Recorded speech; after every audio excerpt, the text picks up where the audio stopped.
folks, welcome to the Prepared Homestead. This is Travis. Thank you all for stopping by to watch. Today we're going to talk about, well, the King has spoken. And no, I'm not speaking of the heavenly king. I'm speaking of the earthly king. And some of you might say, what are you talking about? We don't live under a monarchy. Why, we're in a republic. We have a constitution and a president. No, there's still an earthly king. And there's still an earthly king that does a lot of ruling all over the world. Maybe not every single, little nook and cranny on this planet, but definitely a lot of nations, pay homage, bow down, and do what the royal crown in Britain says. You may not believe that, but it is very true. I've felt that and believed that most of my life, at least adult life. And if you don't believe that, then notice how every time there's a new president here in the United States, what's one of the things that they have to do? At some point in their presidency, usually it's early on, they have to travel over to England and they have to do their little thing of kissing the ring and bowing to the crown because, well, the British crown still has a lot of pull around the world. And of course now we have a new king. Yes, King Charles. And so I want to talk to you today about him and the fact that maybe, just maybe, a lot of the stuff that we've seen happen over the past year with the economic problems that seems to have just exploded all over the world. Here in the United States, inflation is going up. Shortages. I mean, we've had that for a while, but this year's been a bumper year for that. And then if you look at Europe, my goodness, I mean, Germany is on the verge of complete collapse. All across Europe, there's been all kinds of just economic and energy desperation. And of course, then there's this whole Russia-Ukraine thing that happened this year. And what if it's possible that it's all been planned? I mean, I don't know. I don't know the answer to that. But I do want to show you some things that the king now, King Charles, said back in November that kind of makes you go, Before I get started with that, I want to tell you that, or talk to you about, well, it's the end of growing season, right? Most of you are probably done with your gardens or at least getting close to wrapping it up. Maybe you've already planted your fall gardens. Hopefully you have. And of course, some of you can plant things throughout the winter, depending on where you live. But with all the stuff going on, you need to be stocking up on seeds. And I hope that many of you, or all of you, are doing that. I hope you're saving your own seeds. That's really the best way. But a lot of us, we still kind of buy other than what we save because we just want to make sure that we have a good stockpile. And I'll tell you, a really good company to look at is True Leaf Market. True Leaf Market is an excellent company for seed source. That's the company that I've used for the last few years, and I've never had any problems with any of their seeds. And their customer service is excellent. The packaging, a lot of them, depending on what you buy and the amounts, because you can buy in bulk, and I do a lot of bulk buying. They come sealed up in Mylar resealable bags, a lot of them. So they have really good packaging, really good customer service. They ship very fast, and their prices are very reasonable, and their most things are very good, organic and non-GMO. It says on the website, it'll let you know what's non-GMO and organic, and most everything they sell is. So I would encourage you to check them out. There'll be a link down in the description below for you to be stocking up for seeds next year, because we don't know how bad it'll get. We don't know. I mean, think about it. We saw this happen back in 2020. As the growing season started to hit, seeds became kind of a hot commodity and hard to get because everyone was panicking and buying seeds. And if we have a really bad winter, and I don't mean just cold, I mean economically, and food prices continue to skyrocket, which they are every month, we could see a seed shortage, possibly, or just difficulty in finding the seeds. So I would encourage you to go ahead and get those bought up now. Again, there'll be a link in the description below. So let's talk about this. First off, it's kind of related. I noticed today I got on Twitter, and I really despise using Twitter. I've only had a Twitter account within just really the last few months. I've been using it.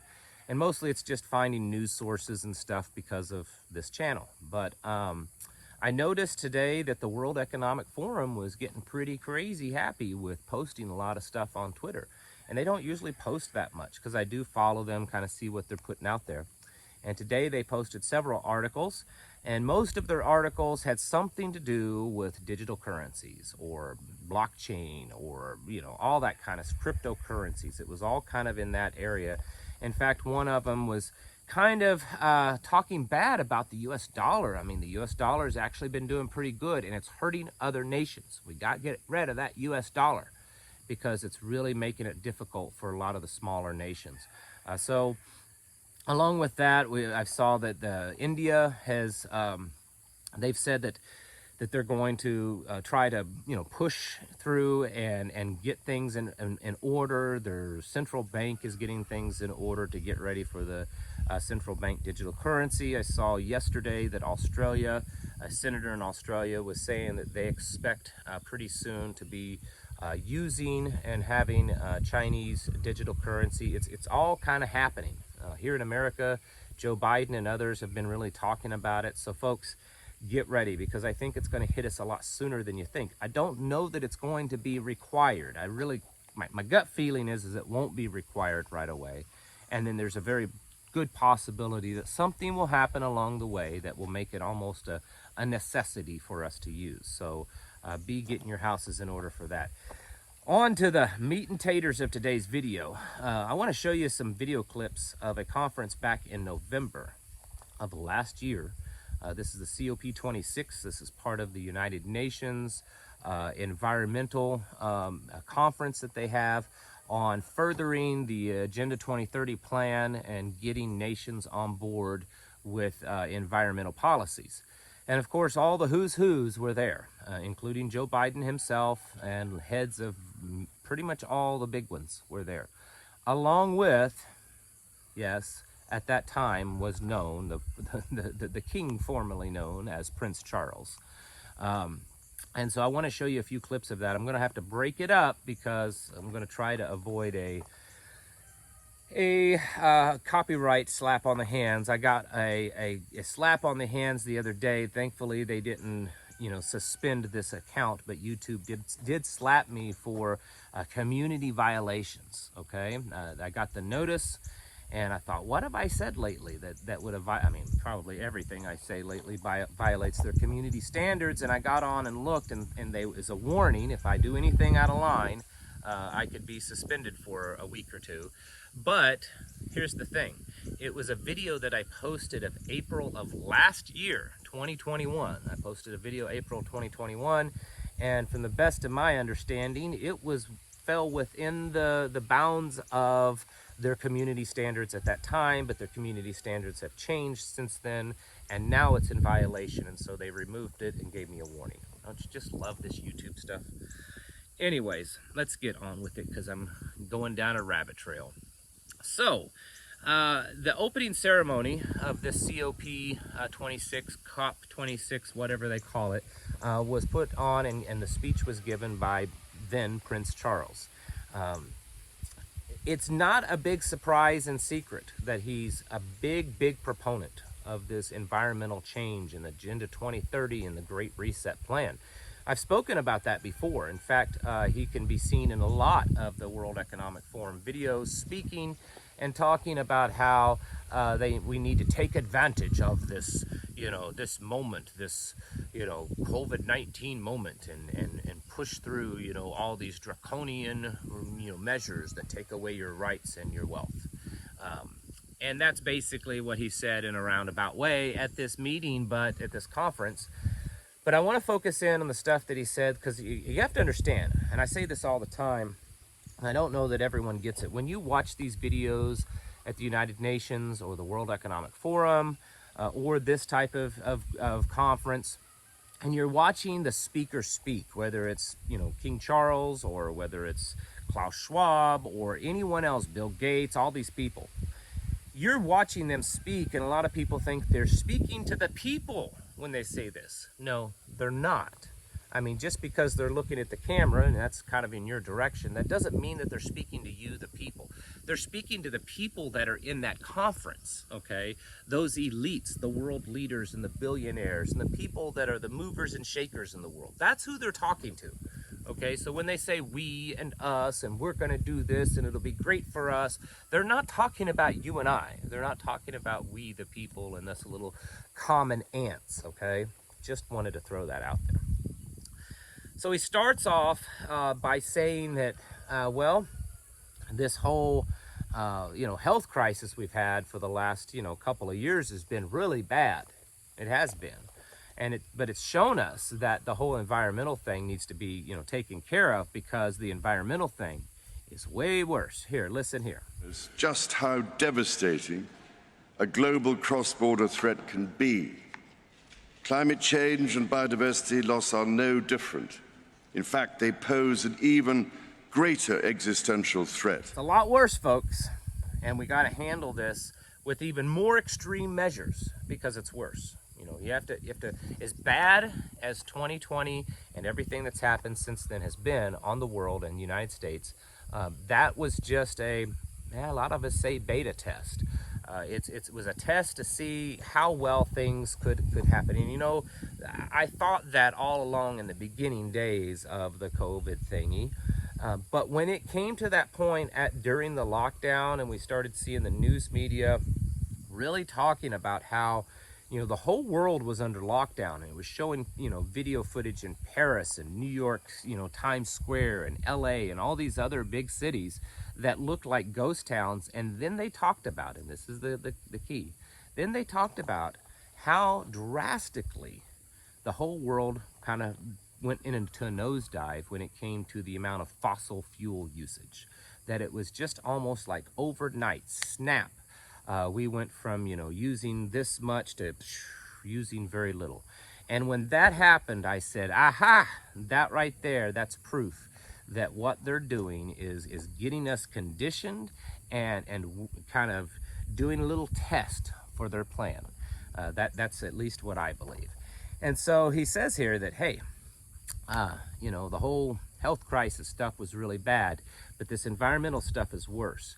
He goes on to talk about how it's going to take trillions of dollars, not billions of dollars, and that the whole world needs to be on board, nations need to be on board, private businesses need to be on board, because we got to stop at nothing to do this. And when you hear these words and you look back over the last, since he talked about this, the last 10 months, and you realize that in the last 10 months, the amount of wealth that's been robbed from you, the people, we the people, and has been sent as aid and all this stuff all over the world, the amount of inflation, the amount of just economic problems that's happened, and the amount of money spent on environmental issues, it makes you wonder if that's not what it's all been about. Maybe that's what they're doing. Maybe that's what they're doing with all this spending, all this printing of money, all of this inflation, because that's a way to take your wealth from you. All this aid that we're sending all over the world, maybe all of that is a way for them to, take enough money so that they can put towards these environmental issues. I don't know. It's just a thought. But listen here to what he says. We know this will take trillions, not billions of dollars.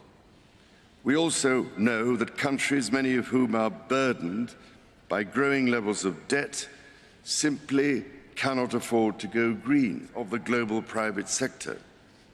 With trillions at its disposal, far beyond global GDP, and with the greatest respect, beyond even the governments of the world's leaders. You see, because it doesn't matter if it makes us go broke. It doesn't matter if it brings us into poverty. And that's the thing. When you listen to these people talk, they make it sound like this is such a great thing. I mean, they're really good salesmen. If I was going to buy me a used car and I went to the used car Billy Bob's, automobiles dealership, and I saw Prince Charles standing there as the salesman, I'd be really leery, because He's a very good salesman, as well as Klaus Schwab and, all these other, John Kerry and Bill Gates, all of them. They're really good at selling it. They are the spin masters. They're good at putting a good spin on it.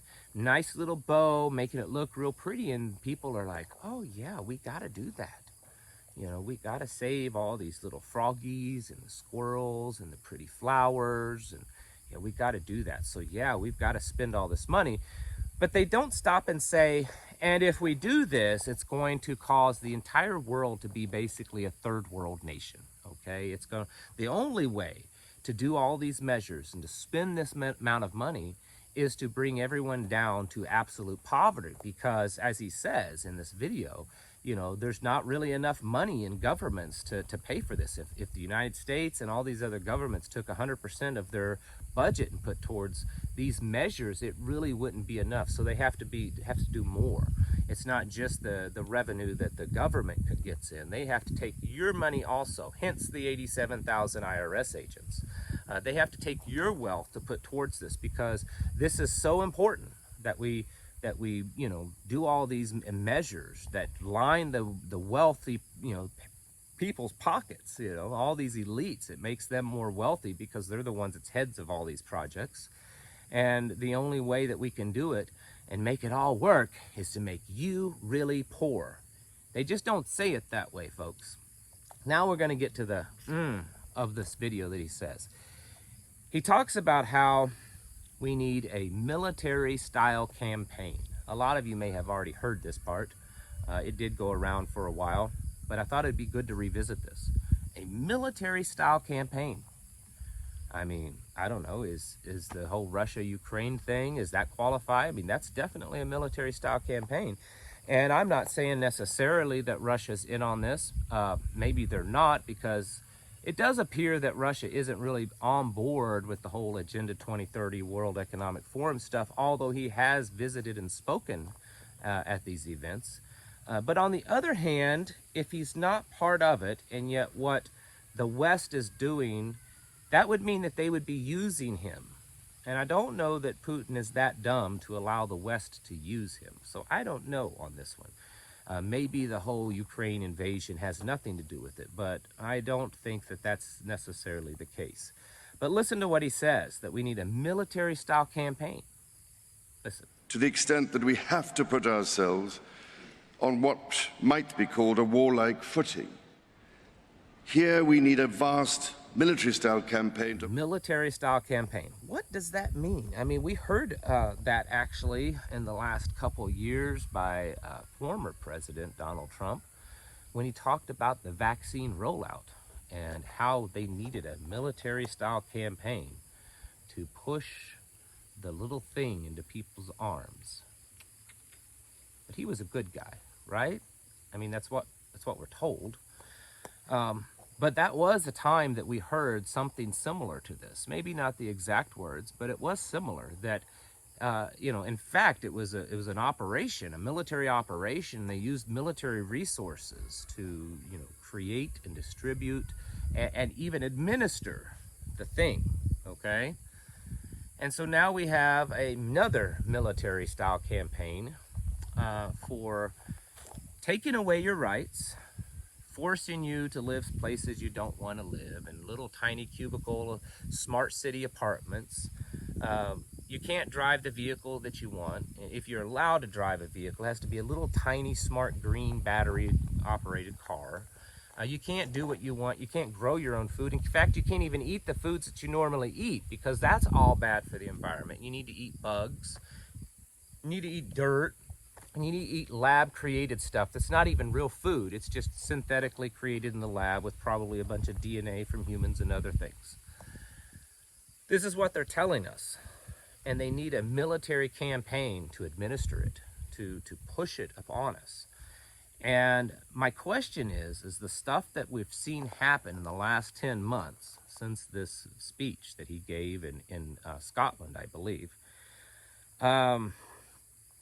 does any of it kind of sound like the stuff that he's talking about? I mean, maybe not exactly, but it definitely has a similarity to it. And so I want you to realize that a lot of the stuff that's happened could very well, and most likely is, all being orchestrated by these people. And I'm not saying that King Charles is the man at the very top of the totem pole. I believe that there's people above him, but he's certainly ruling on high now. And his opinions and his motives and his endeavors are going to spread much further than before, because before he was just kind of a nobody, but now he is the head of state and a monarch and the king of kind of the world, because under his power he controls a lot of land and a lot of countries on this planet. And folks, I'm telling you, we're going to see more and more of this Agenda 2030 Great Reset stuff, and I believe it's going to come at us much faster with more intensity than we've seen thus far. Folks, get your houses in order. Prepare yourselves mentally, physically, and spiritually. Thank you for watching, and I'll catch you in the next video.